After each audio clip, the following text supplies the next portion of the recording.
மா பாயசம் பண்ண சொல்றாங்கம்மா. இதெல்லாம் நம்மகிட்ட சொல்லவே இல்ல கல்யாணத்துக்கு முன்னாடி.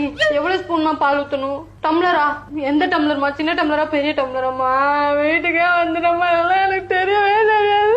ஏமா அப்புறம் பேசுறேன். என் மாமியார் மூஞ்சி தூக்கிட்டே இருக்கிறாங்கம்மா. எதுக்குமா? எனக்கு என்னடி தெரியும்? நீங்க தானே கல்யாணம் பண்ணி வச்சீங்க, என்கிட்ட கேட்டா? துணி காயாததுக்குலாம் என்ன பார்த்து முறைக்கிறாங்கம்மா.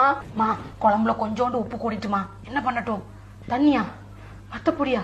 சீக்கிரமா நான் அப்புறம் பேசுறேமா. அப்புறம் பேசுறேன்னு சொல்லிட்டு பேசவே இல்ல. கல்யாணம் முடிச்ச கையோட எல்லாரும் கை கழுவி விட்டுட்டீங்கல்ல, என்ன மறந்துட்டீங்கல்ல. கேரட் சின்னதா வெட்டணுமா பெருசா வெட்டணுமாமா? எதுக்கா? சாப்பிடுதாமா? இருங்கம்மா கேட்டு வரேன். அம்மா நான் எப்ப நம்ம வீட்டுக்கு வருவேன்? நீங்க சொல்றத பார்த்தா என்ன இங்கே இருக்க சொல்வீங்க போலயே. எனக்கு ஒரே ஃப்ரஸ்ட்ரேஷனா இருக்குமா. நீங்க இருக்கிறவங்கள பார்த்தாலே டென்ஷன் ஆகுதுமா.